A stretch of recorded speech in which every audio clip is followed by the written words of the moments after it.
दुसरीकडे अहमदनगर जिल्ह्यामध्ये श्रीरामपूर तालुक्यातल्या उकल गावात महिलांनी गावठी दारूच्या दुकानाची तोडफोड आणि जाळपोळ केली आहे। तर देशी आणि हातभट्टी दारूमुळे गेल्या 8 महिन्यांमध्ये 7 जणांचा बळी गेल्याचा आरोप या महिलांनी केलेला आहे। त्यामुळे या महिला चांगल्याच संतप्त झालेल्या होत्या। त्यातच दारूबंदी करण्याची मागणी करत या महिलांनी रुद्रावतार धारण करत गावठी दारूची दुकानं चक्क जाळून टाकली आहेत।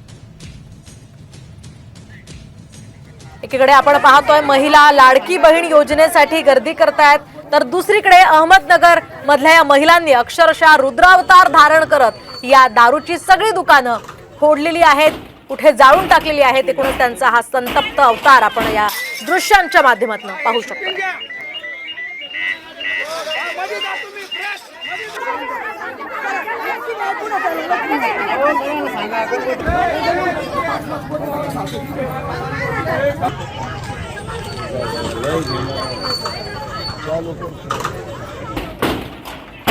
हातोडी